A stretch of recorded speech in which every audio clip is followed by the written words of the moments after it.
Facebook live में आप लोगों का स्वागत है।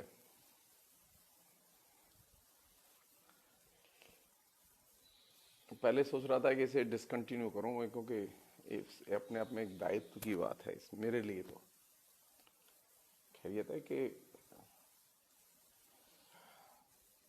हमारी फेसबुक फ्रेंड है शालिनी जी, उन्होंने एक समस्या रखी है और मैं उसी से जुड़ी हुई कुछ चीज़ों,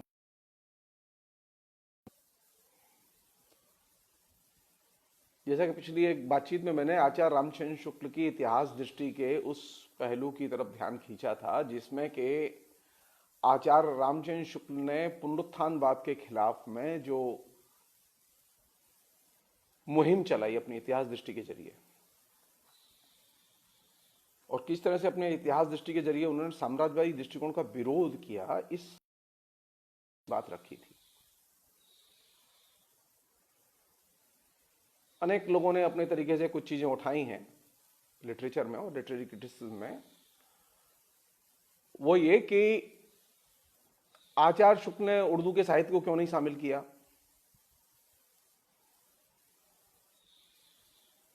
इसके अलावा भी और भी कई मसले उठे हैं इस प्रसंग में। इस पूरी डिबेट के संदर्भ में एक हिस्टोरिकल फैक्ट को ध्यान में रखना बहुत जरूरी है। वो ये कि जब आचार्य शुक्ल हिंदी साहित्य का इतिहास लिख रहे हैं तो उनके ऊपर निश्चित तौर पर एक समझ उनकी है कि उर्दू के साहित्य को हिंदी के साहित्य के इतिहास में शामिल नहीं किया जा सकता है। ये उनकी समझ है और कंसिस्टेंटली वो इसे मेंटेन भी करते हैं। मुश्किल यह है कि जब उन्होंने मध्यकाल का हिंदी साहित्य का इतिहास लिखा, हिंदी साहित्य के इतिहास में मध्यकाल के हिस्से को शामिल किया, तो उसमें हिंदी भाषी क्षेत्र की बोलियों और भाषाओं के साहित्य को शामिल किया उसमें। और हिंदी भाषी क्षेत्र की बोलियों और भाषाओं के साहित्य को शामिल करते समय वे मध्यकाल तक ही सीमित रहे, वे आधुनिक काल में नहीं आए।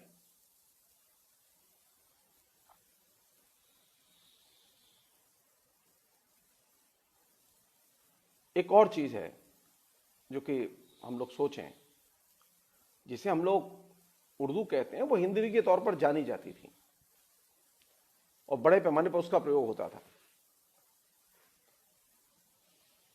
कई आचार्य शुक्ल के इतिहास को पढ़ते समय कई प्रश्न उठे हैं। मेरे मन में पहला प्रश्न तो यही उठा, जब अगर अमीर खुसरो खड़ी बोली हिंदी में कविता लिखते थे और वे पहले कवि हैं खड़ी बोली हिंदी के, तो सवाल ये उठता है कि अमीर खुसरो के बाद में अचानक खड़ी बोली हिंदी में लोगों ने कविता लिखना क्यों बंद कर दिया। क्या वजह थी कि अमीर खुसरो के बाद में खड़ी बोली हिंदी का विकास नहीं हुआ काव्य के क्षेत्र में। अमीर खुसरो की पहेलियां या रुबाइयां देखिए तो आपको लगेगा कि खड़ी बोली हिंदी का क्या शानदार परिष्कृत रूप है। तो ये भारतेंदु हरिश्चंद्र के युग तक आते आते 500 साल लगे। ये 500 साल ये खड़ी बोली हिंदी कहां गायब हो गई। राजाओं ने तो बाधा नहीं दी थी, राजाओं ने आग्रह भी नहीं किया था कि लेखक किस भाषा में लिखें। मध्यकाल में किसी भी राजा का आग्रह नहीं था किस भाषा में लिखा जाए।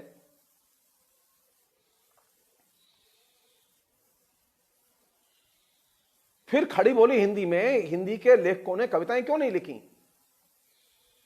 ये वे लेखक हैं जो खड़ी बोली हिंदी जहां विकसित बड़ी हुई उस इलाके के लेखक हैं, उन्होंने भी खड़ी बोली हिंदी में नहीं लिखा। कोई चीज तो है, मैं चाहूं या ना चाहूं, कोई चीज तो है जिसका कि हम उत्तर नहीं खोजना चाहते हैं।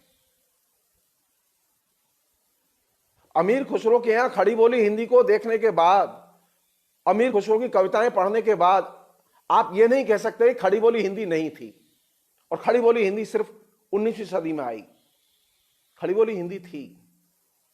अमीर खुसरो ने जिस तरह की परिष्कृत शानदार कविताएं लिखी हैं खड़ी बोली हिंदी की, उससे लगता है कि खड़ी बोली हिंदी थी। लेकिन क्यों गायब हो गई, इसका उत्तर न तो आलोचना देती है न इतिहास देता है। हां, एक चेंज जरूर हुआ। खड़ी बोली हिंदी जो थी वो हिंदी भी में रूपांतरित हुई, ये अलग डिबेट है। ये मेरी धारणा है कि वह रही, लेकिन वो उर्दू की स्क्रिप्ट में, उसकी परंपरा रही उर्दू की स्क्रिप्ट में। उर्दू गई नहीं थी, खड़ी बोली हिंदी गई नहीं थी, जिसको कि अमीर खुसरो ने लिखा था, लेकिन वो आगे जिस रूप में गई, ये एक अलग पहलू है। सवाल यह है कि आधुनिक काल के आने के साथ में कौन सी चीज ऐसी घटी जिसकी वजह से आचार्य शुक्ल ने हिंदी साहित्य के इतिहास में हिंदी भाषी क्षेत्र की बोलियों और भाषाओं के साहित्य को शामिल नहीं किया आधुनिक काल के पीरियड में।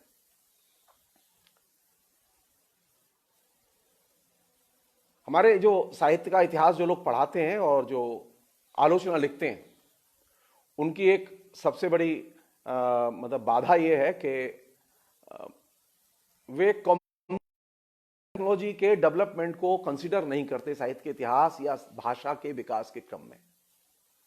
वे खाली साहित्य की परंपरा के क्रम को देखते हैं और साहित्य की परंपरा के क्रम को देखते हुए वे लगातार उसी में जो उथल पुथल हो रही है, कंट्राडिक्शंस निकल रहे हैं, नई प्रवृत्तियां आ रही हैं, उन्हीं पर नजर रखते हैं।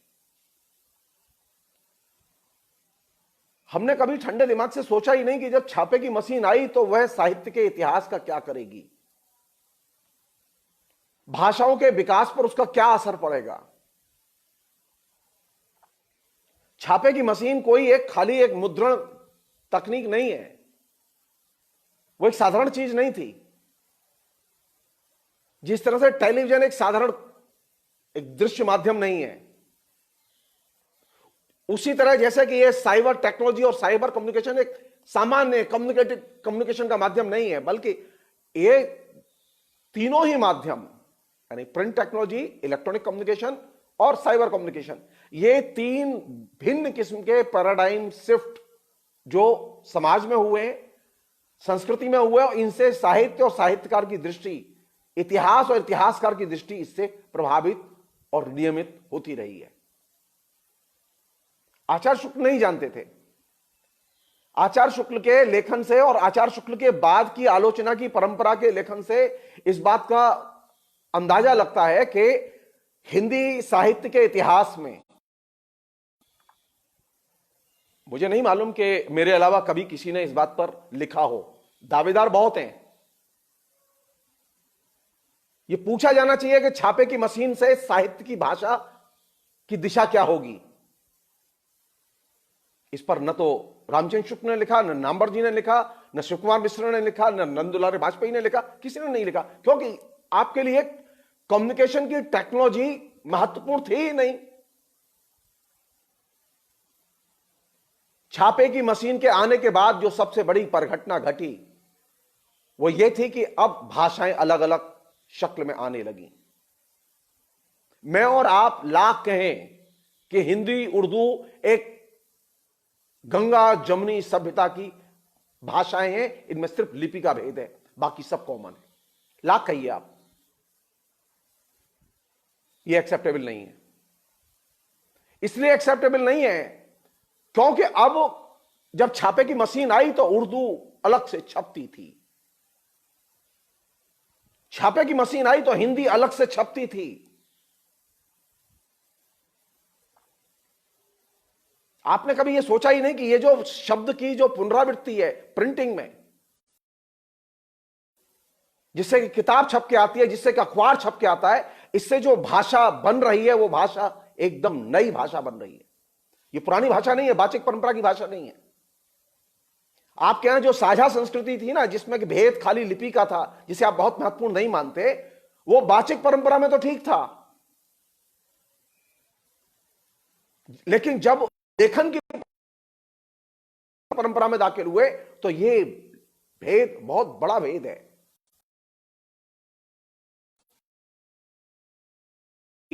हिंदी उर्दू बहनें थी साझा, इनमें सिर्फ लिपि की जरूरत नहीं पड़ती। उर्दू लिखने आप तो आपने साहित्य के इतिहास का वाचन की परंपरा में क्या इतिहास बनेगा और किया, लेकिन ठेकेदारी तो आपके ही पास थी। मेरा तो क्षोभ है।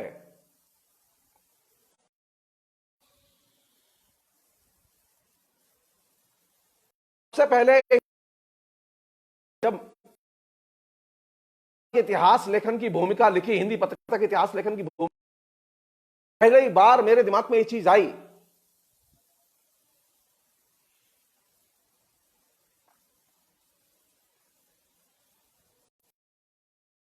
कम्युनिकेशन टेक्नोलॉजी, ये साधारण टेक्नोलॉजी,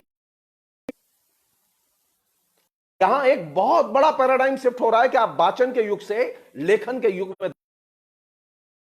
लेखन के युग में इतिहास कैसा होगा? लेखन के युग में इतिहास वैसा नहीं होगा जैसा कि आपने सोचा है और आपने लिखा है।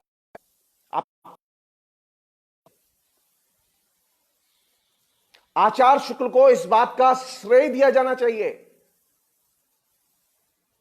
कि उन्होंने इस आने वाले फर्क को पहचाना। उन्होंने सिर्फ आधुनिक खड़ी बोली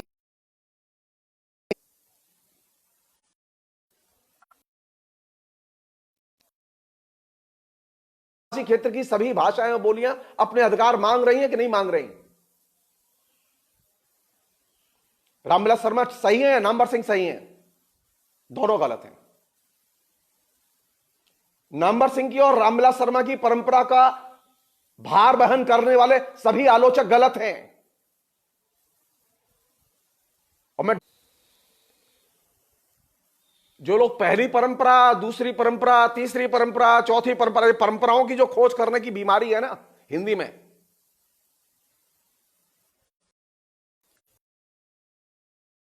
वाचन युग की परंपरा है और एक लेखन के युग की परंपरा है। बाकी सब बकवास है, अनर्गल है।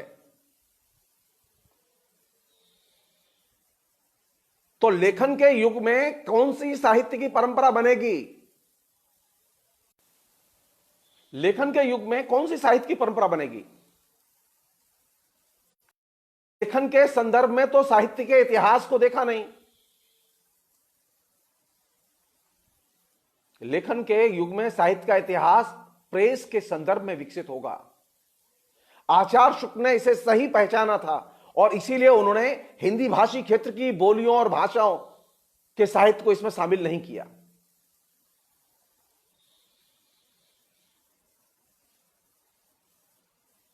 उर्दू की जब अलग लिपि थी तो उर्दू जब लिखी जाएगी और जब छापे की मशीन में आएगी तो उर्दू एक अलग स्वतंत्र भाषा होगी, वह हिंदी का हिस्सा नहीं होगी।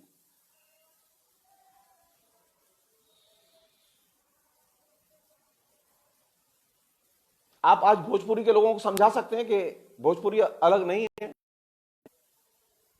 आप बता सकते हैं लोगों को कि विद्यापति हिंदी का लेखक है? समझा सकते हैं आप? नहीं समझा सकते, क्योंकि अब छापे की मशीन से मैथिली अलग प्रिंट होती है, अब छापे की मशीन से अवधी अलग प्रिंट होती है। लिपि तो हिंदी की है।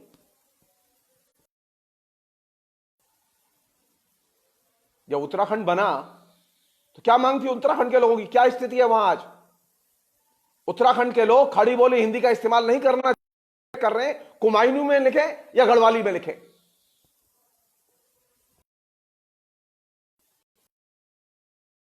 के लोग ये, लेकिन वे खड़ी बोली हिंदी के इस्तेमाल नहीं दे रहे। छत्तीसगढ़ बना, किस पर जोर दे रहे हैं? बोलो। खड़ी बोली हिंदी पर नहीं। कोई कह रहा है संथाली पर जोड़ दो, कोई कह रहा है छत्तीसगढ़ी पर जोड़ दो। मैं फिर रिपीट कर रहा हूं, छापे की मशीन के आने के बाद हर भाषा और बोली अलग से प्रिंट होगी, तो जाहिर है उसकी अलग से एक पहचान बनेगी। आप उसकी ऑटोनॉमी को, स्वायत्तता को विकसित होने से रोक नहीं सकते।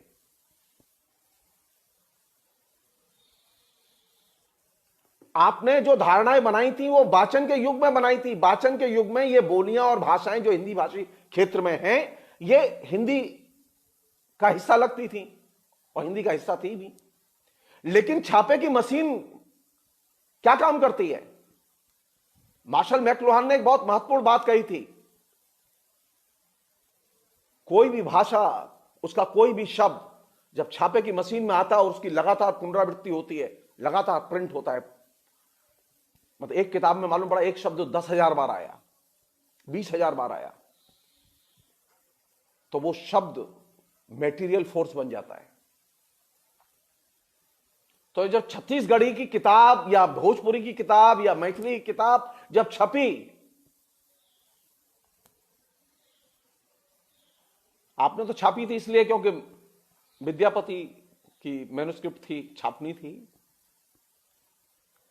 आपने रामचरितमानस छापा इसीलिए कि वो हिंदी का था, और लेकिन था तो अवधी में।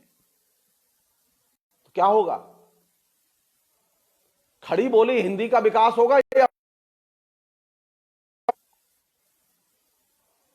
अवधि का विकास होगा? क्योंकि अवधि अपनी स्वायत्तता अर्जित करेगी। ये जितनी बार छपेगी रामचरितमानस, ये जितनी बार इसकी पुनरावृत्ति प्रिंटिंग में, उतनी ही बार ये पुष्ट होगी, वैध बनेगी। तो हमने लेखन के संदर्भ में साहित्य की भाषाएं कैसे स्वायत्तता अर्जित करती चली जाती हैं, बोली कैसे भाषा में कन्वर्ट होती जाती है। खड़ी बोली तो बोली थी ना, भाषा नहीं थी। क्यों? की मशीन की वजह से। आपने कभी मुद्रा जो लेखन का उस संदर्भ को कभी देखा ही नहीं, बहुत ही कैजुअल ढंग से लिया उसे, जब वो कैजुअल नहीं लेना चाहिए था। वो बहुत ही बुनियादी उर्दू का प्रश्न अब उर्दू साहित्य के लिए महत्वपूर्ण है, हिंदी के लिए महत्वपूर्ण नहीं है। मैथिली के साहित्य के प्रश्न अब मैथिली के साहित्य में, उसी साहित्य के प्रश्न और ब्रज और अवधि के साहित्य के लिए महत्वपूर्ण है, हिंदी के लिए नहीं है। और ये सारे की सारी भाषाओं मध्यकालीन साहित्य के विमर्श के संदर्भ में के युग में ये एक साझा संसार था, लेकिन आज ये साझा संसार नहीं है। इसलिए आधुनिक काल में सिर्फ खड़ी बोली हिंदी का साहित्य लिया गया। साहित्य का इतिहास लिखते समय आचार्य शुक्ल ने इस बात का खास तौर पर ख्याल रखा कि इतिहास में हिंदी भाषी क्षेत्र की और किसी बोली और भाषा के साहित्य को उन्होंने आधुनिक काल में शामिल नहीं किया।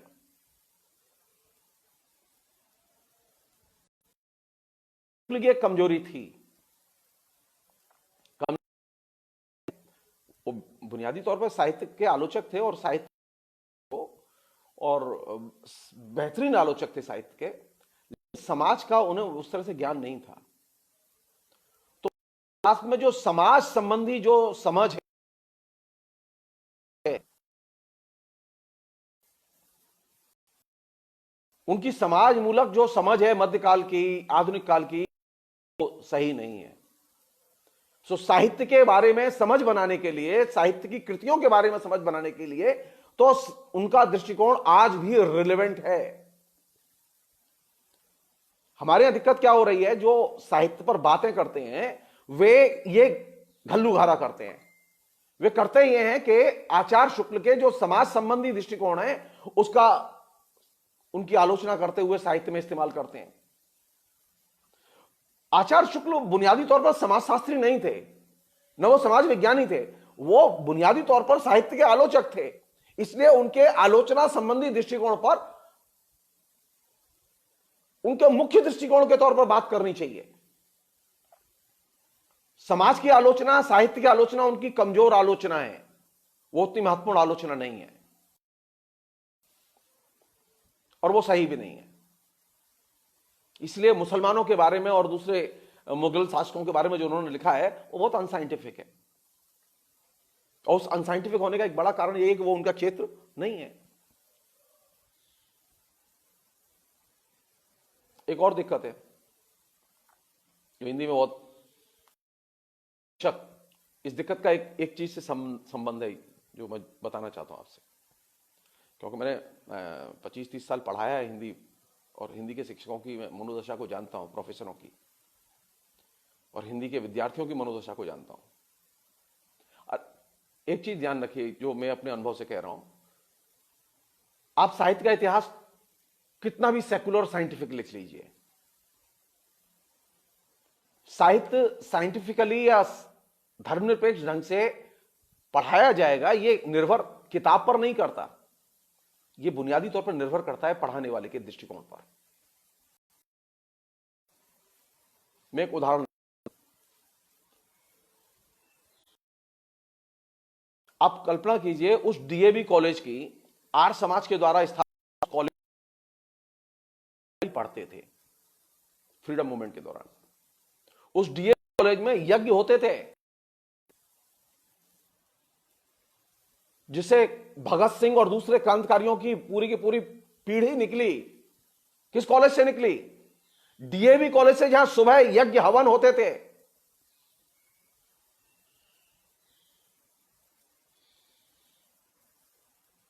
एकदम ओरिएंटल किस्म की एजुकेशन थी, आर्य समाज के दृष्टिकोण से प्रभावित।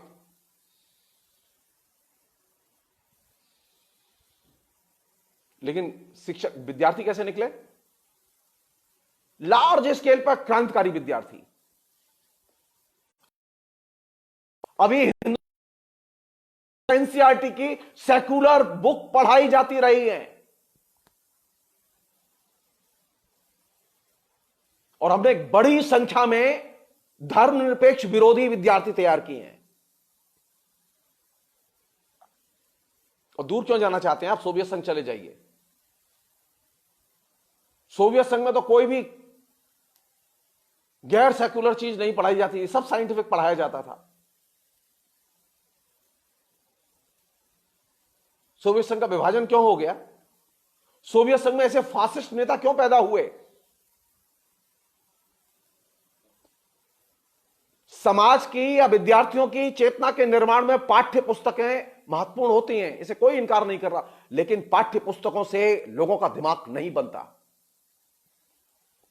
लोगों के दिमाग को बनाने में, लोगों के दिमाग को साइंटिफिक बनाने में सबसे महत्वपूर्ण भूमिका होती है जो शिक्षक है उसके वैज्ञानिक दिमाग की। डीएवी कॉलेज में जो लोग, लाहौर के डीएवी कॉलेज में जो लोग पढ़ाते थे,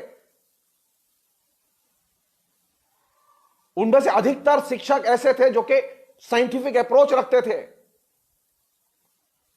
उनके पढ़ाने की पद्धति से लोगों के अंदर सवाल पैदा होते थे।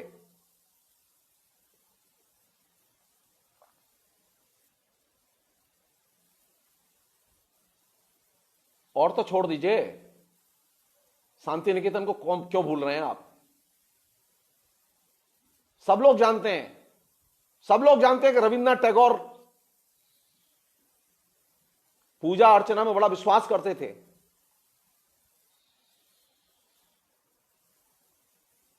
सेकुलर लोग पैदा किए हैं बड़ी संख्या में शांति निकेतन ने। कहां से पैदा किए? पाठ्यक्रम से नहीं, यहां से। शिक्षक के धर्मनिरपेक्ष दृष्टिकोण की, वैज्ञानिक दृष्टिकोण की बहुत बड़ी भूमिका होती है विद्यार्थियों को और साहित्य पढ़ाने में।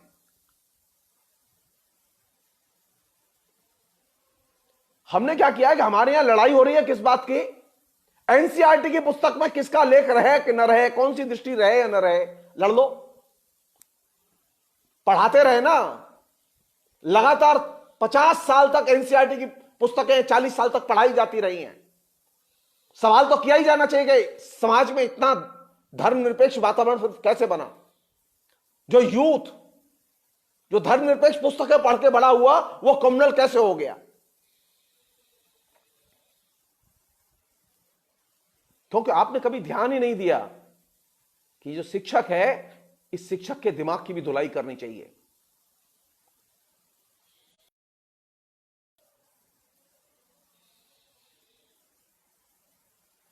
शिक्षक धर्मनिरपेक्ष दृष्टिकोण का वाहक भी हो सकता है और विध्वंसक भी हो सकता है।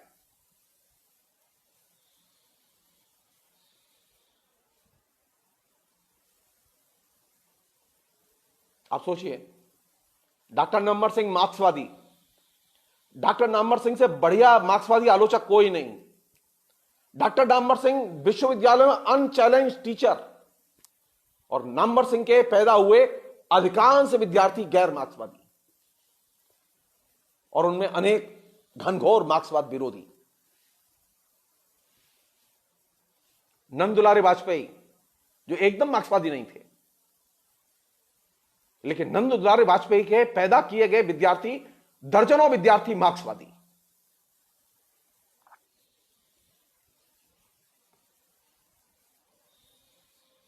किस पर निर्भर करता है ये? मैं फिर रिपीट कर रहा हूं, यह रिपीट इसलिए कर रहा हूं कि यह बहुत जरूरी है। शिक्षा के लिए शिक्षक का साइंटिफिक दृष्टिकोण होना बेहद जरूरी है। हमारी कुल मिला के स्थिति यह रही है कि हमने कभी गंभीरता से लेखक के दृष्टिकोण के साथ साथ शिक्षक के दृष्टिकोण के सवालों पर और समस्याओं पर विचार ही नहीं किया।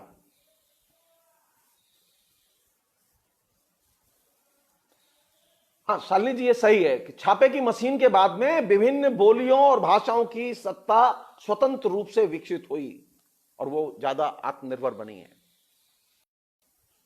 वो जितना छपेंगी उतना ही वो अपना अलग संसार बनाती जाएंगी।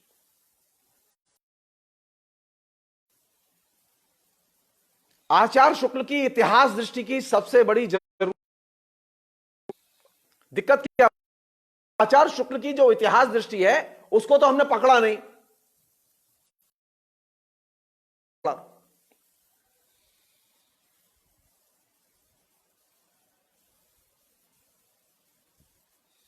किसी आलोचक ने आचार्य शुक्ल के अंदर सांप्रदायिकता खोज ली, किसी आलोचक ने आचार्य शुक्ल के अंदर नेशनलिटी खोज ली। रामविलास शर्मा नेशनलिटी खोजने में सब, और इसकी नींव किसने रखी? और हिंदी जाति को एक नेशनलिटी के तौर पर देखा जाए, इसकी नींव रखी महान धर्मनिरपेक्ष इतिहासकार राहुल सांकृत्यायन ने।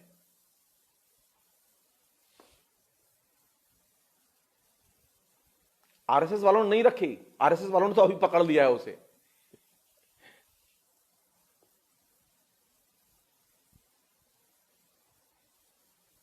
हिंदी एक जाति है, यानी नेशनलिटी है। ये जाति और नेशनलिटी की धारणा सबसे पहले किसने दी? राहुल सांकृत्यायन। हिंदी नेशनलिटी नहीं है। और राहुल ने जब एक बार लिख दिया तो जाहिर है कि रामविलास शर्मा ने उसे एकदम पिकअप कर लिया और 1 दर्जन किताबें लिख दी। अब वो हिंदी का एक पॉपुलर विमर्श, हिंदी एक नेशनलिटी है।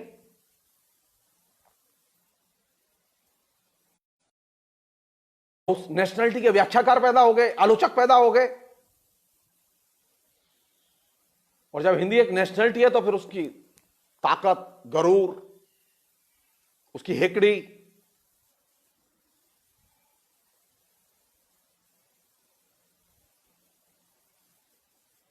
अगर हिंदी एक नेशनलिटी है तो यह बताओ कि हिंदी का अपनी क्षेत्र की बोलियों और भाषाओं के साथ में क्या रिश्ता है? सरकार ने भी सुनी उनकी, जगह जगह हिंदी के विभाग खोले गए। अरे कम से कम इतना तो बनता है ना कि ब्रिजभाषा के क्षेत्र में ब्रिज के भाषा के विभाग खोले जाते, अवधि के क्षेत्र में अवधि के विभाग खोले जाते, मैथिली के क्षेत्र में मैथिली के विभाग खोले जाते। लेकिन आपने ऐसा तो नहीं किया, आपने सिर्फ हिंदी के विभाग खोले, क्योंकि आपका मानना था कि हिंदी एक मातृभाषा है जो देश को जोड़ सकती है और हिंदी नेशनलिटी है। आज क्या स्थिति है? आज स्थिति यह है कि आज हिंदुस्तान में भोजपुरी के लिए, मैथिली के लिए, ब्रिज के लिए आप 10 लेक्चरर की पोस्ट डिक्लेयर कीजिए, आपको पढ़ाने वाले नहीं मिलेंगे, एप्लीकेंट नहीं मिलेंगे, क्योंकि आपने पिछले 70 साल में हिंदी के विभागों में न तो मैथिली पढ़ाई, न भोजपुरी पढ़ाई, न अवधी पढ़ाई। और जब एमए का पाठ्यक्रम बनाया, बीए का पाठ्यक्रम बनाया, तो क्या किया आपने? 5 पद कबीर के रख लो, 10 पद तुलसी के रख लो, अब ये जो भाषाएं थी ये नमूने के तौर पर शामिल हुई, तो फिर नमूना ही रहेगा ना वहां।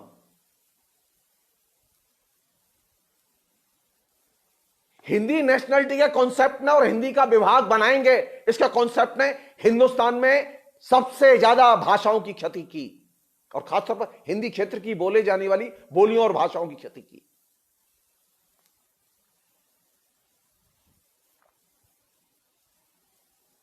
मेरी समझ में नहीं आया कि किसने यह बुद्धि दी कि सिर्फ हिंदी के विभाग खोले जाएं।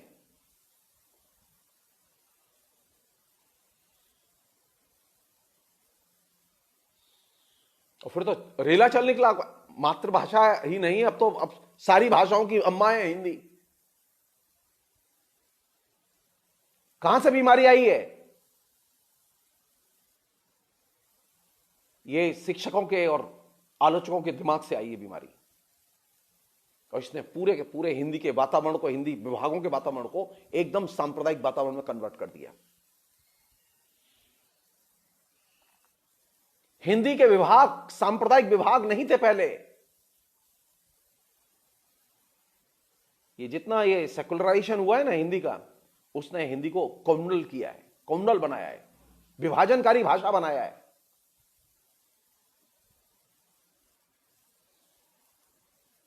कौन सी चीज जरूरी है? साहित्य का इतिहास पढ़ाए जाने के लिए इतिहास दृष्टि जरूरी है।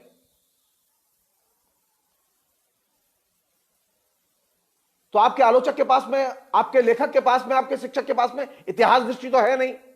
साहित्य का इतिहास है किंतु हाथ में उसके, जिसे वो हथियार की तरह इस्तेमाल कर रहा है। उसने हिंदी को दबंगई की भाषा बना दिया, साहित्य की भाषा को। आप देखिए हिंदी के जो आलोचक हैं उनकी हेकड़ी देखिए, आप उनकी दावेदारी देखिए।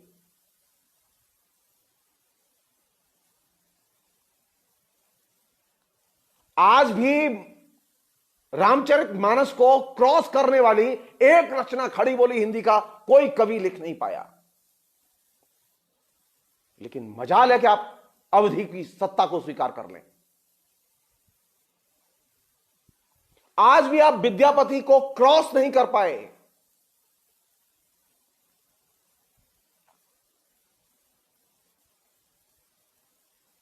जानते हैं जो हिंदी सिनेमा सबसे ज्यादा जनप्रिय सिनेमा है, जिस पर ये लोग हिंदी वाले सबसे ज्यादा गर्व करते हैं,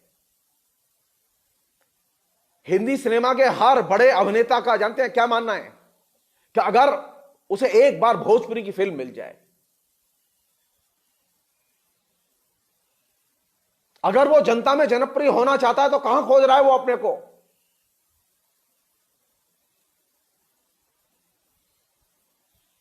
खड़ी बोली हिंदी में नहीं, वो खोज रहा है भोजपुरी में। और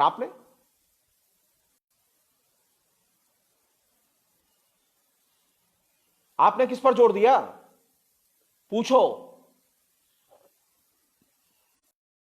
कबीर और तुलसी किस भाषा के? वो खड़ी बोली हिंदी के लेखक नहीं है। लेकिन हमारी आदत पड़ी हुई है यही बोलने की वो हिंदी के लेखक है। क्योंकि हम अपहरण करने की कला में माहिर हैं, हम झूठ बोलने में माहिर हैं।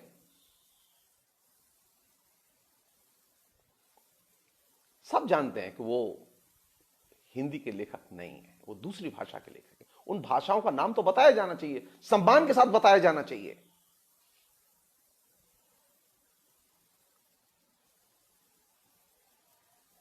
आप दूसरी भाषा के लेखक को उसकी भाषा के साथ रिकॉग्नाइज ही नहीं करते। उर्दू तो दूर की बात है, साहित्य का इतिहास जब लिखा जाएगा तो यह हिंदी के आलोचकों से यह सवाल किया जाएगा।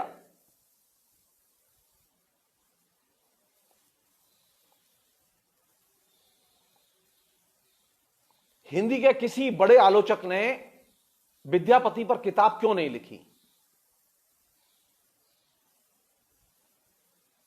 आचार्य शुक्ल की आलोचना यहां पर की जानी चाहिए। यहां पर रामविलास शर्मा की और नामवर सिंह की भी आलोचना की जानी चाहिए।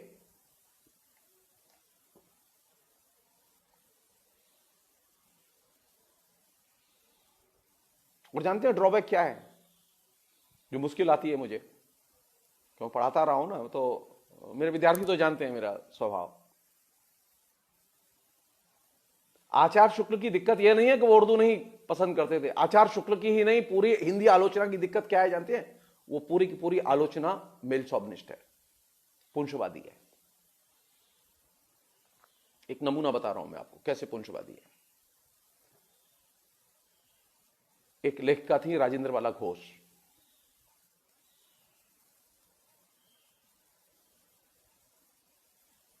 वो हिंदी की पहली कहानी लेखिका मानी जाती हैं। राजेंद्र बाला घोष के साथ में आचार्य शुक्ल के बड़े अच्छे संबंध थे। आचार्य शुक्ल राजेंद्र बाला घोष के साथ 2-2, 4-4 घंटे बैठते थे। वो खाना भी खिलाती थी, नाश्ता भी कराती थी, लंच भी कराती थी, जो भी सम्मान से सेवा हो सकती थी सब करती थी वो बेचारी। लेकिन आचार्य शुक्ल ने कभी उसके बारे में 4 पंक्ति नहीं लिखी। आचार्य शुक्ल ने उसके कहानी संकलन का तो प्रकाशन किया, लेकिन उसके बारे में प्रशंसा में 4 पंक्तियां नहीं लिखी। जब साहित्य का इतिहास लिखने गए तो वे ये नहीं लिख पाए दो टूक ढंग से कि राजेंद्र बाला घोष हिंदी की पहली लेखिका है जिसने कहानी, आधुनिक कहानी की शुरुआत की।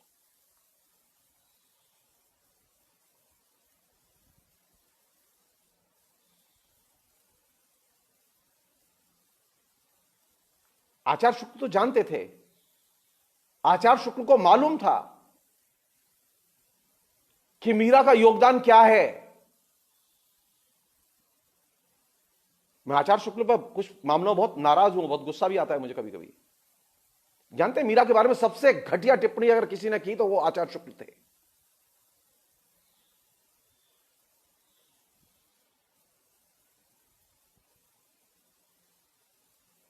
उन्होंने लिखा कि मीरा बाबरी थी।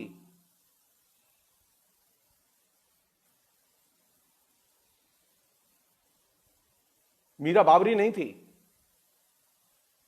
मीरा पागल नहीं थी। आचार्य शुक्ल की इतिहास दृष्टि में, और आचार्य शुक्ल की ही नहीं, बाद में जो पूरी की पूरी आलोचना की विकसित हुई है, उस पूरी की पूरी परंपरा में यह व्याधि है कि वह स्त्रियों और स्त्रियों के लेखन को नहीं देखते।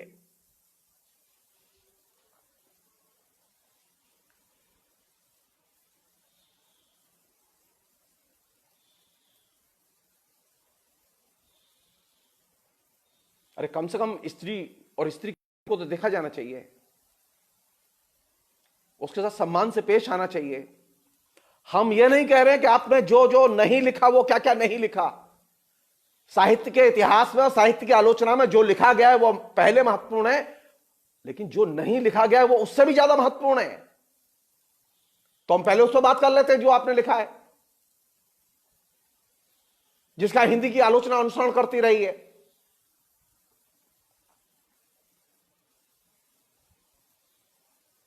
किस चीज का अनुसरण करती रही है हिंदी की आलोचना? हिंदी की आलोचना के दिमाग में यह चीज भरी हुई है, कूट कूट कर भरी हुई है कि स्त्रियों के अंदर कोई विचार नहीं होते, स्त्रियों में कोई शास्त्रार्थ की परंपरा नहीं है, स्त्रियों के पास में कोई विचारधारात्मक दृष्टिकोण नहीं होता। वो कहानी लिख लेती हैं, उपन्यास लिख लेती हैं, वो क्रिएटिव राइटिंग थोड़ा बहुत कर लेती हैं, लेकिन विचार साहित्य लिखने की उनकी क्षमता नहीं है। अभी भी हम लोग मानते हैं। साहित्य का इतिहास भरा पड़ा इस तरह की बेवकूफियों से।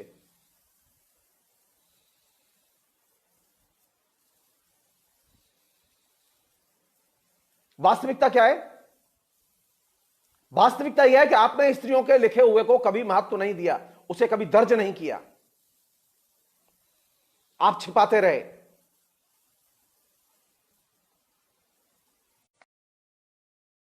तो घूम रहे ने जो आलोचक का तमगा लगा के अपने सीने पर पद्मश्री की तरह, ये सारे आलोचक उसमें शामिल हैं।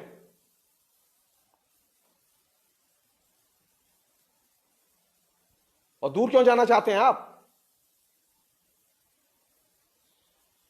नामवर सिंह ने पूरी जिंदगी में कभी भी अपने आखिरी समय को छोड़कर 2006 के पहले कभी भी किसी भी स्त्री पर कुछ नहीं लिखा, स्त्री के लेखक को महत्व नहीं दिया। रामविलास शर्मा ने 100 किताब लिखी और 100 किताब में सिर्फ एक निबंध लिखा महादेवी वर्मा पर। और आचार्य शुक्ल ने तो पूरे इतिहास में सिर्फ 6 लेखिकाओं का जिक्र किया है, नाम मात्र।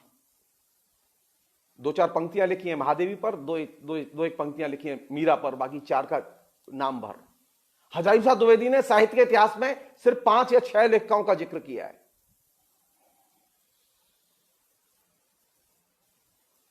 साहित्य का इतिहास पढ़ेंगे, साहित्य की किताब देखेंगे तो आपको लगेगा औरतें तो कुछ नहीं करती थी, बर्तन मांजती थी, बच्चे पैदा करती थी, ये सब फालतू काम करती थी। साहित्य से कोई लेना नहीं औरतों का। वास्तविकता यह कि हिंदी साहित्य की सबसे श्रेष्ठतम कृतियां अगर लिखी तो औरतों ने लिखी, और यह मैं दावे के साथ कह रहा हूं। मैं चैलेंज देता हूं, जो लोग तुलसी की प्रशंसा करते हैं वो जरा तुलसी की पत्नी की कविताएं पढ़ें। यह प्रश्न उठता ही है कि आचार्य शुक्ल की इतिहास दृष्टि के केंद्र में तुलसी तो आ सकते हैं, रामचरितमानस आ सकता है, लेकिन तुलसी की पत्नी क्यों नहीं आई? तुलसी की पत्नी तुलसी से अच्छी कविताएं लिखती थी। उसकी 750 कविताएं आज भी उपलब्ध हैं, लेकिन आपको आलोचना में एक निबंध नहीं मिलेगा उस पर लिखा हुआ।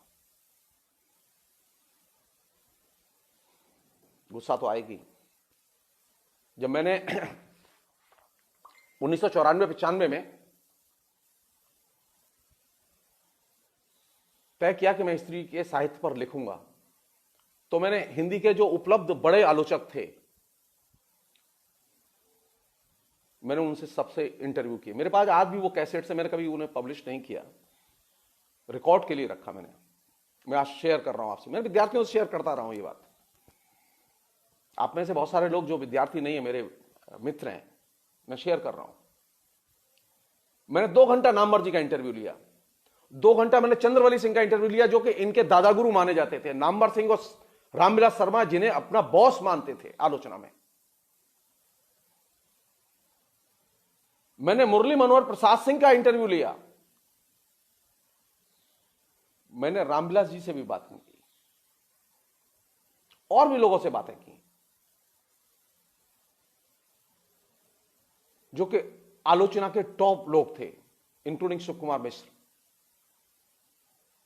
और मैं सिर्फ ये जानना चाहता था, मुझे कुछ नाम बता दो, मैं और कुछ नहीं जानना चाहता था, जिसे मैं पढ़ने में मुझे सुविधा रहे। आपको जान के आश्चर्य होगा कि किसी भी आलोचक को 15 से ज्यादा नाम याद नहीं थे, संदर्भ याद नहीं थे। जब हिंदी के टॉप आलोचकों का अगर यह हाल है, तो आप यह सोचिए कोई रिसर्च स्कॉलर क्या रिसर्च करेगा। मेरी शुरुआत हुई वहां। मैं लाइब्रेरी गया, दर दर की ठोकरें खाई, काम किया। वो पुस्तक मार्केट में स्त्रीवादी साहित्य विमर्श,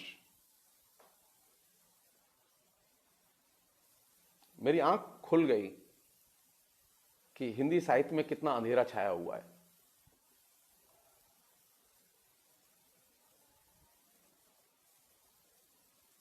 हिंदी साहित्य की समस्या हिंदी और उर्दू का विवाद नहीं है। हिंदी की साहित्य की समस्या मुसलमान नहीं है। हिंदी की साहित्य की समस्या है, केंद्रीय समस्या है, यह पितृसत्तात्मक और पुंजवादी दृष्टिकोण।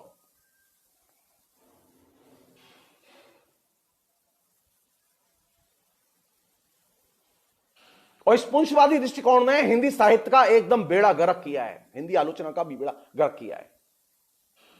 मैं एक सवाल पूछ रहा हूं आपसे, आप में से अधिकतर लोगों ने प्रेमचंद की कफन कहानी पढ़ी होगी। कोई व्यक्ति नहीं जिसने कफन कहानी नहीं पढ़ी हो, और जिसने नहीं पढ़ी हो वो पढ़ ले जाके एक बार, इजीली अवेलेबल है।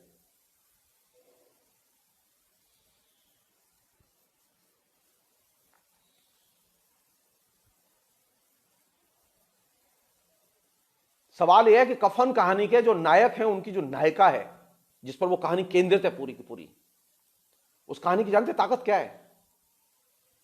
उस कहानी की ताकत है वो नायिका, और वो नायिका एक शब्द नहीं बोलती।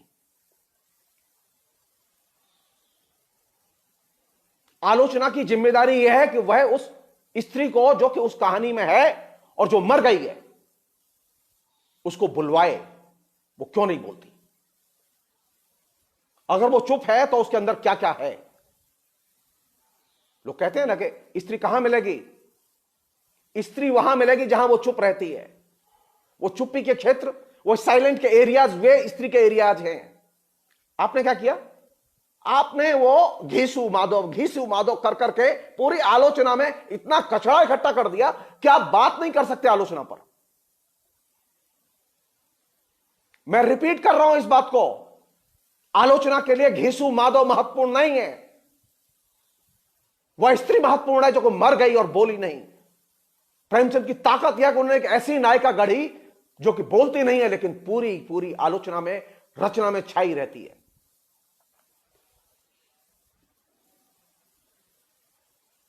कहां मिलेगी औरत?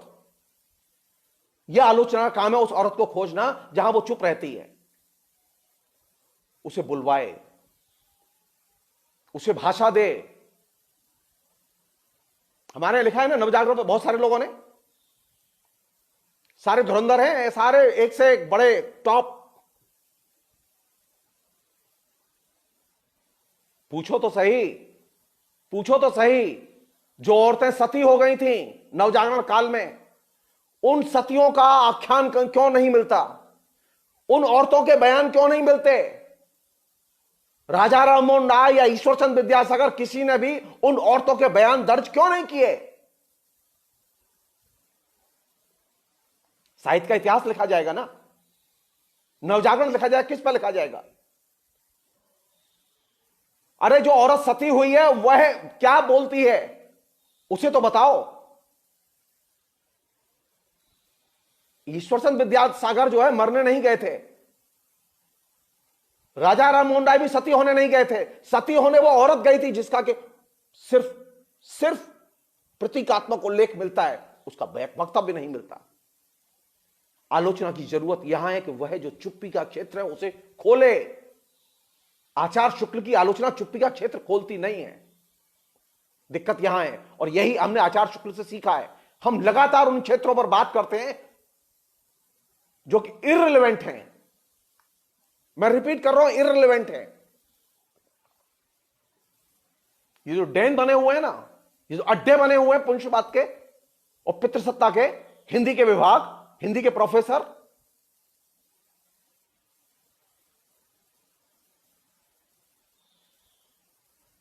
इसीलिए क्योंकि आपको स्त्री पसंद नहीं है। और यह परंपरा की नींव किसने डाली? इस परंपरा की नींव तो निश्चित तौर पर आचार्य शुक्ल ने डाली है। तो शुक्ल की परंपरा का तो आप ईमानदारी से पालन कर रहे हैं, चाहे वो दूसरी परंपरा के लोग हों, चाहे वो पहली परंपरा के लोग हों, चाहे वो तीसरी परंपरा के लोग हों, चाहे वो चौथी परंपरा के लोग हों। परंपरा के जितने लोग हैं वो सारे के सारे लोग पुंशवादी हैं।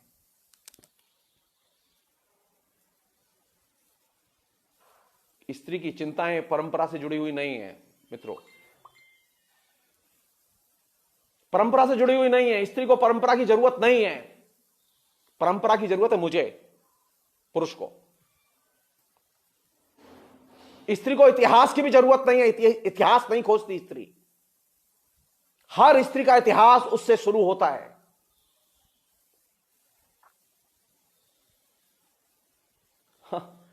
हद हो गई। आपने इतिहास पर इतना जोर दिया कि स्त्री को भी आपने इतिहास की चीज बना दिया।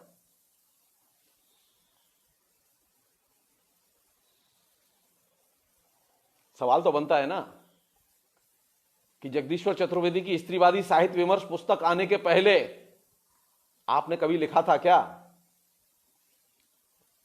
नकलची बंदर बहुत है हमारे यहां,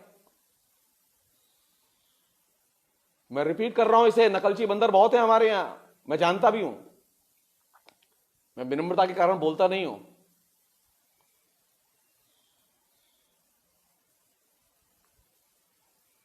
साहित्य की सबसे बड़ी दिक्कत है स्त्री की अनुपस्थिति और उसके साहित्य की अनुपस्थिति। अगर आपने स्त्री को शामिल किया होता, स्त्री के साहित्य को शामिल किया होता, तो आज हिंदुस्तान का परिदृश्य कुछ और होता। साहित्य की दिक्कत यह नहीं है, साहित्य की दिक्कत यह नहीं है कि आपने मुसलमान के बारे में क्या कहा ना।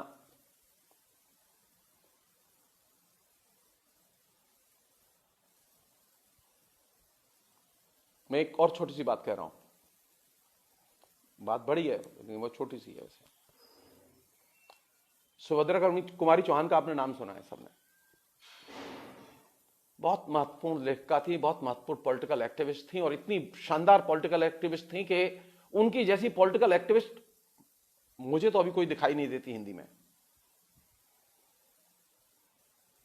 गांधी के आंदोलन में, गांधी के लिए उन्होंने औरतों को जिस बड़े पैमाने पर, खासतौर पर उन समुदायों से औरतों को जिस पैमाने पर निकाला था, यानी गरीब घरों की, पिछड़ी जातियों की, निचली जातियों की औरतों को जितनी बड़ी संख्या में निकाला था, उनसे बड़ा योगदान हिंदी भाषी क्षेत्र में किसी भी औरत का नहीं है। एकदम आंदोलनकारी और बहुत ही मिलिटेंट और बहुत ही विनम्र।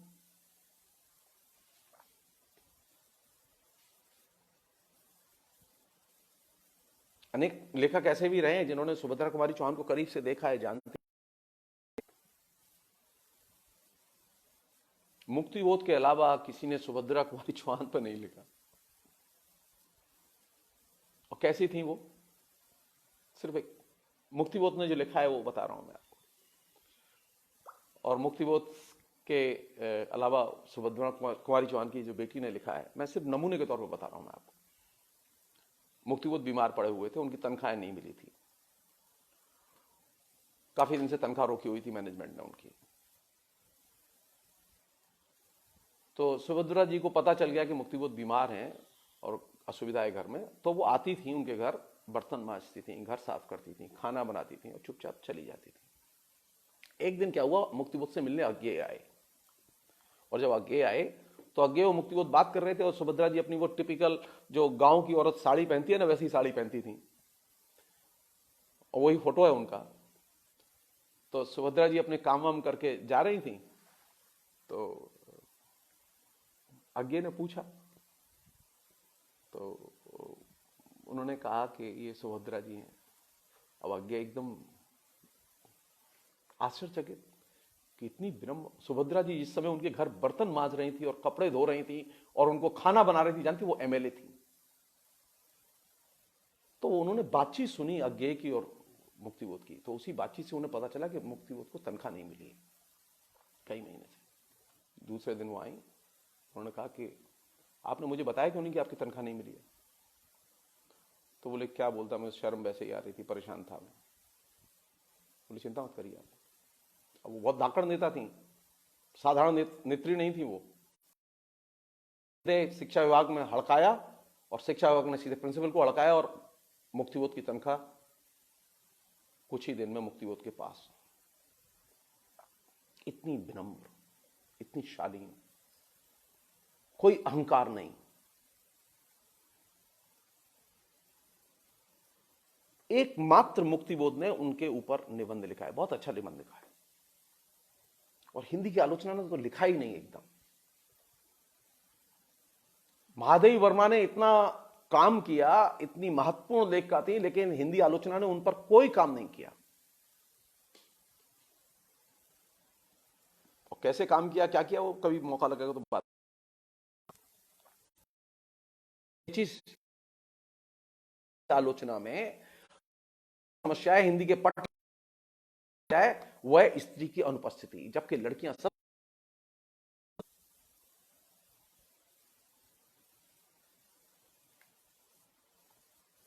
फिलहाल की बातचीत में मैं सिर्फ दो चीजें अंडरलाइन करना चाहता हूं। पहली चीज, आचार्य शुक्ल की दृष्टि सेक्युलर है और रिवाइवलिज्म के खिलाफ है, लेकिन उसमें एक पुंसवाद भी है, और यह पुंसवाद हर धर्मनिरपेक्ष दृष्टि के साथ जुड़ा हुआ है।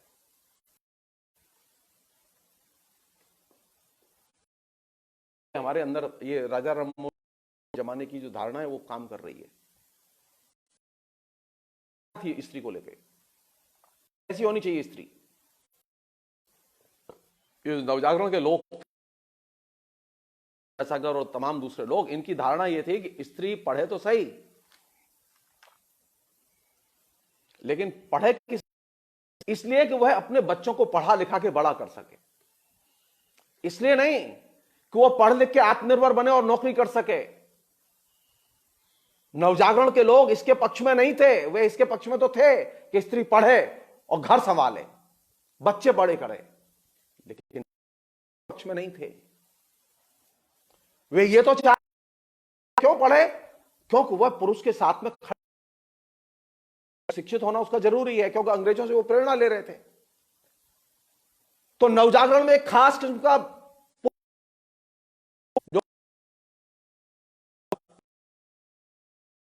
नवजागरण की बात के लिए क्रिएट नहीं कर सकते।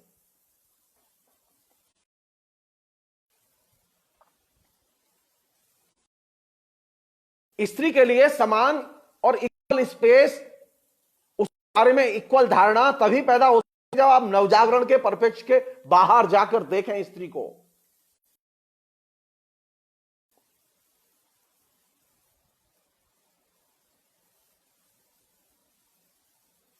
आप उसे देखते ही नहीं है, आपकी नजर में ही वो चीज नहीं आती।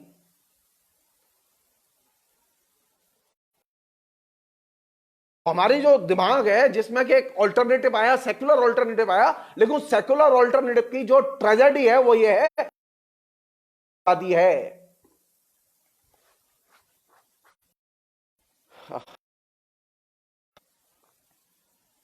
तो औरत देखने के लिए तो धर्मनिरपेक्ष दृष्टिकोण के, अब हमारी मुश्किल यह है कि हम धर्मनिरपेक्षता के जरिए सांप्रदायिकता से लड़ना चाहते हैं। नहीं लड़ सकते, नहीं लड़ सकते, क्योंकि धर्मनिरपेक्षता का आधार है पुंसवाद। बिना पुंसवाद के धर्मनिरपेक्षता टिकी नहीं रह सकती।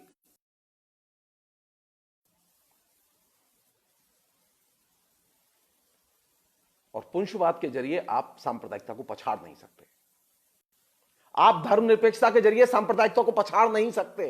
मैं रिपीट कर रहा हूं इसे,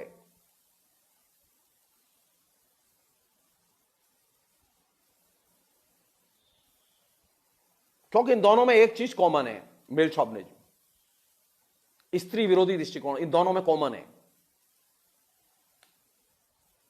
वो तमाम जो सेक्युलर राष्ट्र है वहां पर भी ये समस्या है, स्त्री के प्रति अनइक्वल दृष्टिकोण और स्त्री के प्रति पुंसवादी दृष्टिकोण। वो अमेरिका में भी है, में भी है, वो फ्रांस में भी है।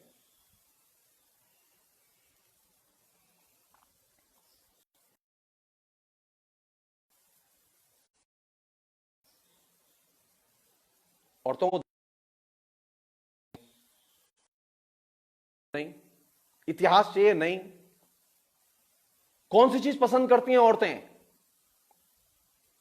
औरतों को विचारधारा से सख्त परहेज है, पसंद नहीं करती। कहां मिलेगी वो? कौन सी चीज पसंद करती हैं औरतें? अनुभूति पसंद करती हैं, फीलिंग्स। विचारों को पसंद नहीं करती। आपकी फीलिंग्स को अगर वो महसूस करेगी, वो अप्रिशिएट करेगी आपको। मैं बार बार कहता हूं, पढ़ाता रहा हूं, मैं आपसे भी शेयर कर रहा हूं, कहां मिलेगी औरत? में नहीं, करके देखो, उसे कम्युनिकेट करो फीलिंग्स को। क्या किया, हमने अपनी चेतना में की इमेज बनाई है, औरत की धारणा बनाई है।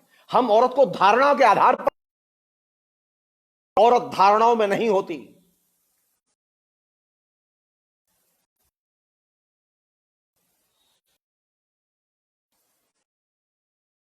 अगर औरतों के साहित्य पर लिखा जाएगा, और अगर औरतों के साहित्य पर लिखा जाएगा, औरतों के साहित्य शामिल किया जाएगा, तो हिंदी साहित्य का इतिहास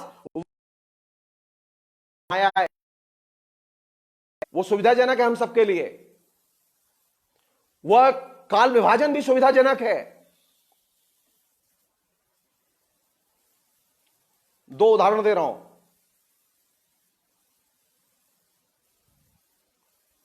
हम सब एक मत हैं अभी तक कि भक्ति काल की शुरुआत कबीर से होती है। सारा देश पढ़ा रहा है इस बात को, शुक्ल जी ने लिख दिया, सबने मान लिया, हजारी साहब द्विवेदी ने मोहर लगा दी उस पर। पहली परंपरा ने भी पास कर दिया, दूसरी परंपरा ने भी पास कर दिया। वास्तविकता यह है कि कबीर के पहले स्त्रियां थीं और वे कविता लिख रही थीं। उमा और पार्वती नाम की दो स्त्रियां थीं जो कबीर के पहले थीं और वे कविता लिख रही थीं। लेकिन आपने उन्हें साहित्य के इतिहास में शामिल नहीं किया, क्योंकि आपने जो ढांचा बनाया वह ढांचा टूट सकता था। या यूं कहें कि अगर आप आज साहित्य के इतिहास में औरतों के लेखन को शामिल कर लेंगे तो शुक्ल जी ने जो काल विभाजन किया है वो काल विभाजन ध्वस्त हो जाएगा।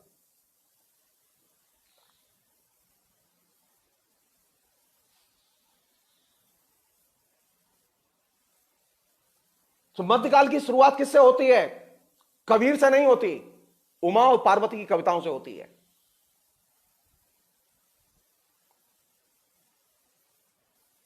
हमने उनकी कविताएं पब्लिश भी की। सुधा सिंह के साथ में एक किताब है हमारी, स्त्री काव्यधारा, उसमें वो कविताएं हैं उमा और पार्वती की। मैंने सबसे पहले स्त्रीवादी साहित्य विमर्श में इसी चीज को साहित्य की इतिहास दृष्टि के क्रम में उठाया कि अगर हम स्त्रियों के साहित्य को शामिल कर लेते हैं साहित्य के इतिहास में तो उस साहित्य का रूप क्या होगा।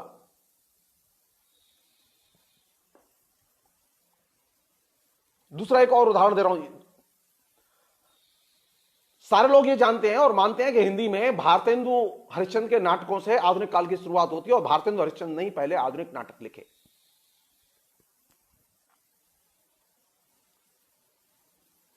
लिखित मान्यता यही है, हम सब लोग यही पढ़ाते रहे हैं, लेकिन सच ये नहीं है। सच क्या है? इंतजार कीजिए, आ जाएगा सामने, क्योंकि मेरे पास तो साधन नहीं है, इतने जानकारी है। सच यह है कि भारतेंदु के नाटक लिखने के पहले हिंदी भाषी क्षेत्र में और खासतौर पर राजस्थान में स्त्रियों का रंगमंच था। स्त्रियों का पूरा स्त्रियों का थिएटर था, एकदम स्त्री रंगमंच था, जिसमें सिर्फ एक दर्शक राजा होता था। नाटक औरत लिखती थी, अभिनय औरत करती थी। नाटक में जितनी भी चीजें इस्तेमाल होती हैं, गाना बजाना, जितनी भी चीजें उपकरण नाटक के हैं, वे सारे के सारे उपकरण औरतें जुगाड़ करती थीं। भारतेंदु के नाटक लिखे जाने के पहले हिंदी भाषी क्षेत्र में औरतें नाटक लिखती थीं और औरतें नाटक खेलती थीं। बहुत बड़ी लेखिका है ज्योतिर्मयी देवी। दूसरी चीजों की भूरी भूरी प्रशंसा की है रविन्द्रनाथ टैगोर ने।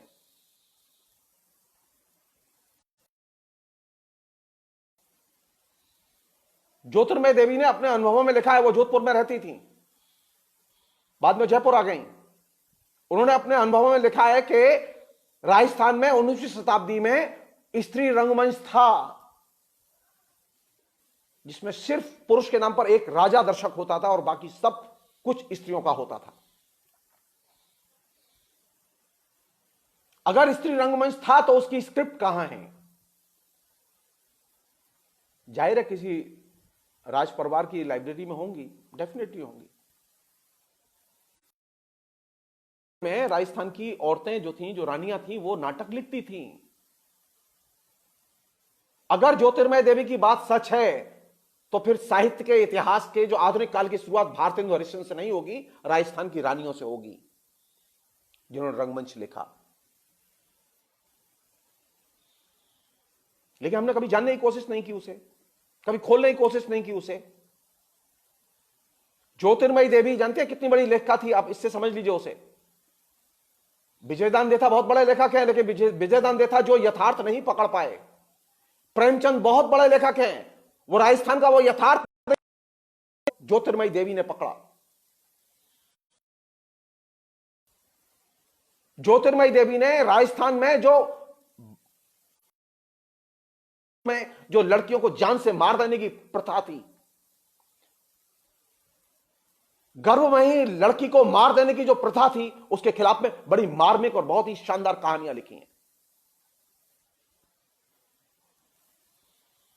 ये दोनों प्रथाएं, सवाल यह कि प्रेमचंद को दिखाई क्यों नहीं दी? सवाल यह कि राजस्थान के किसी लेखक को दिखाई क्यों नहीं दी? ज्योतिर्मयी देवी को दिखाई कैसे दी?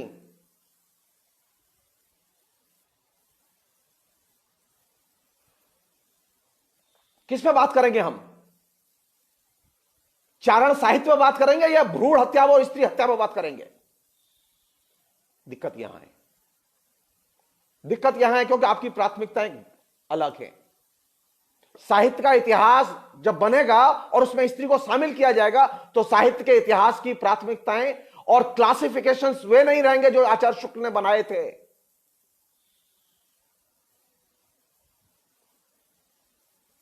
मजाल है कि आपकी आलोचना और आलोचक जो आपके बगल में बैठे हुए हैं घूम रहे हैं, वो लिख जाएं इस पर।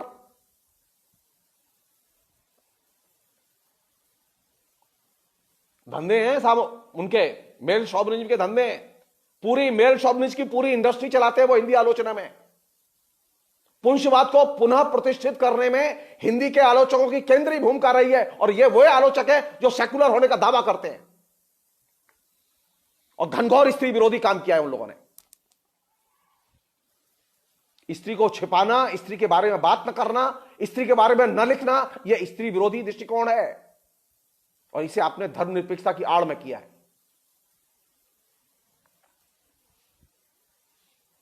क्यों नहीं बीजेपी प्रबल होगी इन इलाकों में? क्योंकि बीजेपी का जो नहीं है धर्मनिरपेक्षता, उसका असली एजेंडा है मेल शॉविनिज्म और स्त्री को कैसे सबऑर्डिनेट रखा जाए। और मेल शॉविनिज्म जब एजेंडा होगा आइडियोलॉजिकली, तो जानते हैं पुरुष तो वैसे ही गुलाम होगा उसका। मोहन भागवत जो कहता है ना कि अच्छी स्त्री कौन सी?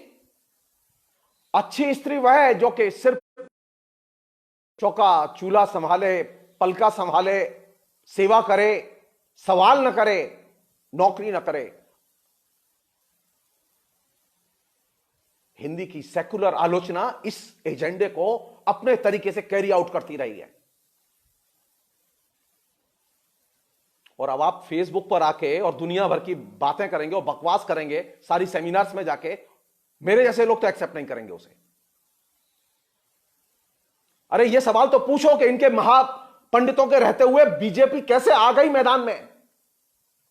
क्योंकि तुमने धर्मनिरपेक्षता की आड़ में पुंसवाद के एजेंडे को सामने रखा, तुमने स्त्री को सबऑर्डिनेट बनाने के एजेंडे को सामने रखा, और इसकी वजह से सारा समाज एकदम कुचल दिया गया।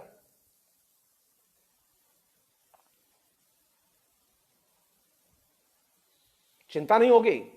बहुत चिंता होगी। मेरे स्वभाव को जो लोग मुझे जानते हैं वो जानते हैं कि मैं कुछ चीजों पे, आइडियोलॉजिकल इश्यूज पे कोई कंप्रोमाइज नहीं करता। मैं इस मामले में ये जो ग्रामसी है उसकी बात का मैं कायल हूं, और मैं उसको मानता भी हूं, व्यवहार में मानता हूं। आचार्य शुक्ल की इतिहास दृष्टि का सबसे कमजोर पक्ष, हजारी प्रसाद द्विवेदी की इतिहास दृष्टि का सबसे कमजोर पक्ष, शर्मा और उनके तमाम अनुयायियों की इतिहास दृष्टि का सबसे कमजोर पक्ष है पुंसवाद और पितृसत्तात्मक दृष्टिकोण। और यह दृष्टिकोण पूरी आलोचना में छाया हुआ है। वो राहुल सांकृत्यायन हो, रांगे राघव हो, रामविलास शर्मा हो, सबके यहां यह चीज छाई हुई है।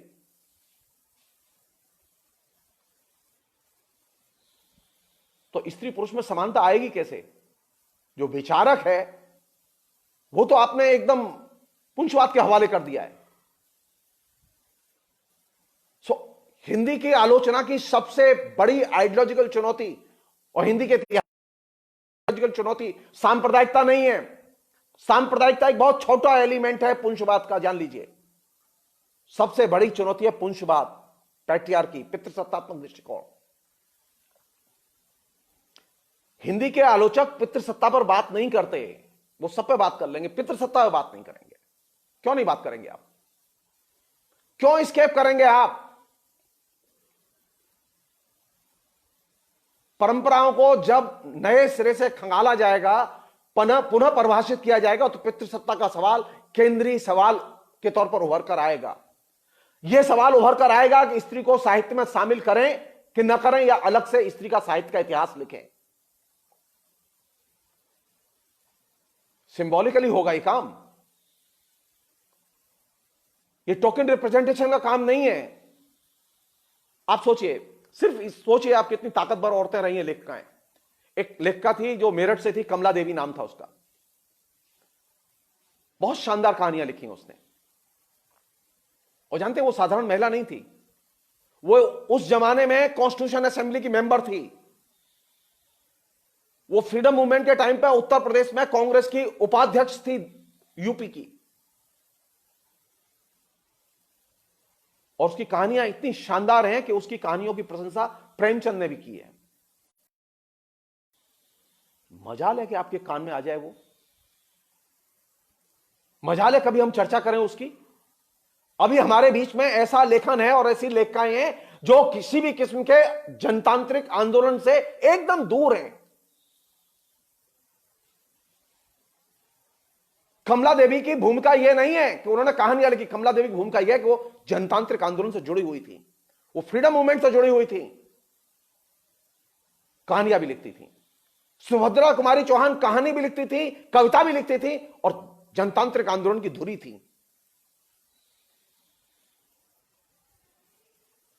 आपकी वाणी में ओज कहां से आता है? आपकी भाषा में ताकत कहां से आती है?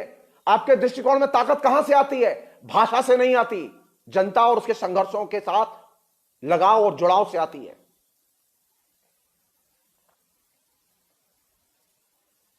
प्रश्न नहीं उठेगा ये कि साहित्य की जो परंपरा शुरू की जाए, उस परंपरा में स्त्रियों के साहित्य की जो परंपरा शुरू की जाए, उस परंपरा में यह प्रश्न केंद्र में होना चाहिए कि नहीं होना चाहिए कि जो स्त्री लेखिकाएं उनका आंदोलन से जुड़ाव हो कि ना हो, या वो किसी घर में बैठे और लिखें।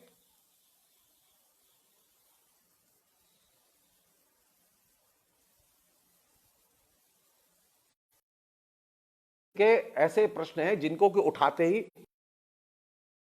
तरह से नहीं एक बहस हो। मैं चाहता हूं कि बहस हो। साहित्य की आज, साहित्य की इतिहास दृष्टि की आज सबसे बड़ी चुनौती है पितृसत्ता और पुंजवादी विचारधारा। और पितृसत्ता सभी विचारधाराओं की अम्मा है, यह जान लीजिए। पितृसत्ता इतनी ताकतवर है कि उसके सामने समाजवादी बौना है। पितृसत्ता इतनी ताकतवर है कि उसके सामने पूंजीवाद बौना है। दोनों व्यवस्थाओं में पितृसत्ता डोमिनेट करती रही है। और यही वजह है कि औरतें ये जो आइडियोलॉजिकल कैटेगराइजेशन होते हैं, इनसे नफरत करती हैं, इन्हें पसंद नहीं करती। उन्हें कौन सी चीज पसंद है? कहां मिलेंगी वो? फीलिंग्स में।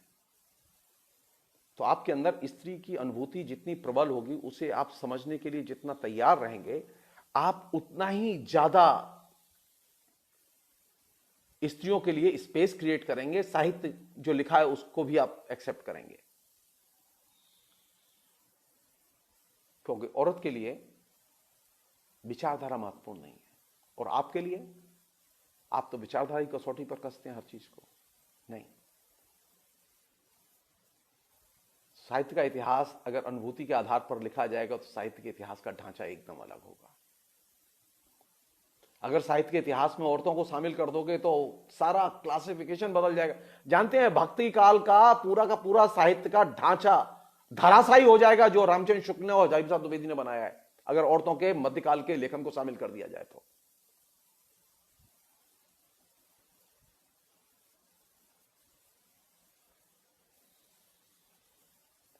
अंत में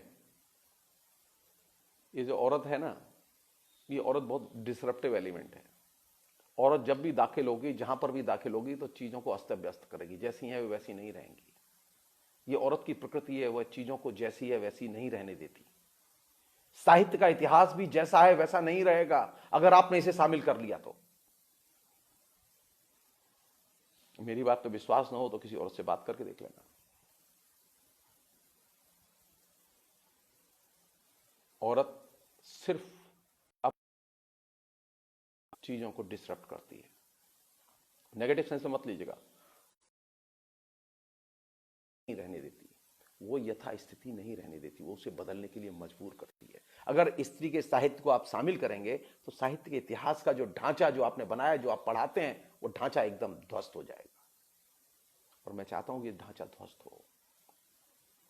आचार्य शुक्ल के इतिहास की जरूरत और प्रासंगिकता तब तक थी जब तक औरतों का साहित्य और लेखन सामने नहीं आया था। आज औरतों का लेखन सामने आ चुका है। ये तमाम रचनाएं सामने आ चुकी हैं मध्यकाल की, आधुनिक काल की, जिन रचनाओं को आचार्य शुक्ल ने देखा नहीं था। इसलिए साहित्य का इतिहास अब वो नहीं होगा, अब वो नहीं होगा, अब कुछ और होगा, ये भी नहीं मालूम।